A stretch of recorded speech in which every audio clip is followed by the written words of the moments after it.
I'm back with another no-nonsense take on the gaming world and entertainment, except today we're stepping out of the digital world to tackle a real-world controversy that's been making headlines.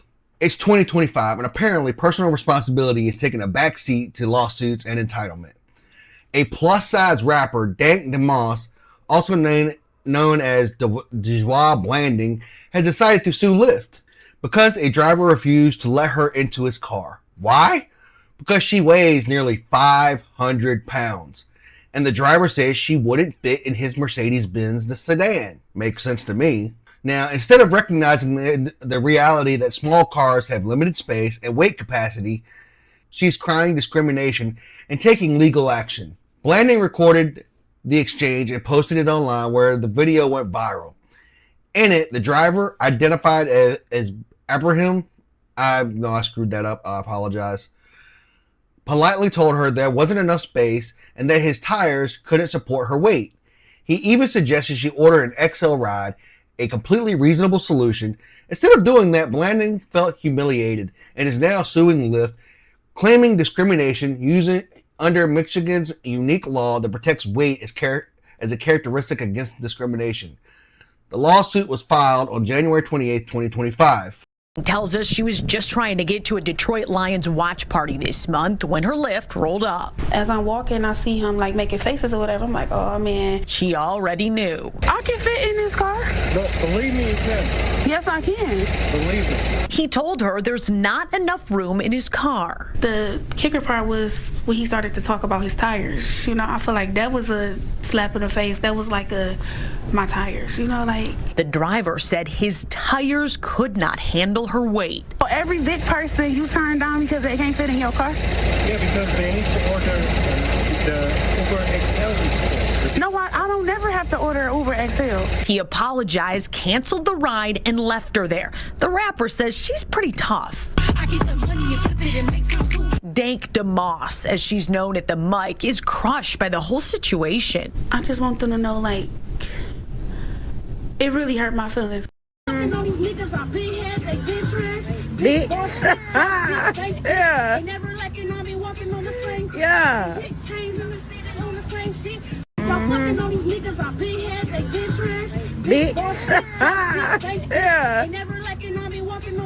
Yeah.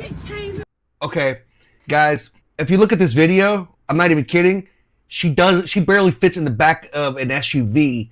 So how in the hell does she go fit in a Mercedes? My opinion, it is what it is. The average weight carrying limit or payload capacity of a Mercedes-Benz sedan typically falls between 800 to 1,200 pounds, depending on the specific model and trim level. This includes the weight of passengers and cargo combined. Given that Blanding alone weighs nearly 500 pounds, adding additional passengers or cargo could very well exceed the manufacturer's safety limits. You're not taking into account spare tires, jacks, anything else that may be in storage in the trunk or whatever, and the driver. Because if the driver weighs 200 pounds, you're right there at the limit. And if he's got, depending on the trim package, you're pushing limits. Lyft, of course, has issued a predictable corporate statement condemning discrimination, but let's be real. This isn't about discrimination. It's about reality. A small car, a big person, physics exist. And crying because you're being basically discriminated against because of your bad choices isn't discrimination. It's reality.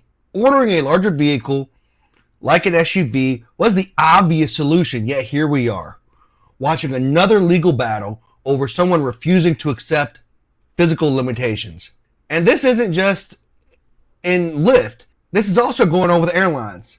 There's a bigger issue in airlines and the fat tax, or what they're calling the fat tax.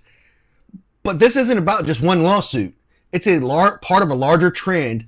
Overweight individuals are increasingly demanding special treatment, and now the fight has moved to airlines as well. Some plus-size activists are calling it a human rights issue, arguing that obese passengers should be given free extra seats because buying 2 tickets is discriminatory. Never mind that planes have fixed seat size and airlines are running a business, not a social justice charity. One activist, Jalen Cheney, launched a petition in April of 2023 demanding the FAA mandate free additional seats for overweight passengers. Her argument? We're paying twice for the same experience. But let's be real. No, you're not. You're taking up 2 seats. You are occupying 2 spaces.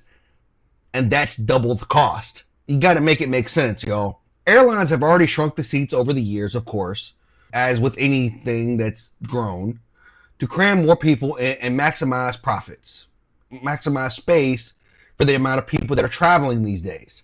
But the reality is air travel isn't a right, it's a paid service. If an NBA player with long legs wants more leg room, they pay extra for first class. If someone is too large for a seat, they should pay for an extra one. That's fairness. A Newsweek article from October 29th of 2022 featured plus-size influencer Kayla Logan, who argued that she should not have to buy 2 seats. CNN Travel also covered the issue in June 12, 2023, highlighting growing demands for airlines to accommodate larger passengers at no additional cost. Here's where the hypocrisy really shines. The same people who demand special accommodations for plus-size travelers are the first to call foul if they have to sit next to an obese person overflowing into their seat. They want their comfort prioritized at the expense of everyone else. It's entitlement, plain and simple. And you can disagree with me, but why should we as a society have to pay for your poor choices? Now, if you have a disability or you have some type of health issue, that is completely different, because health is something that you can't help.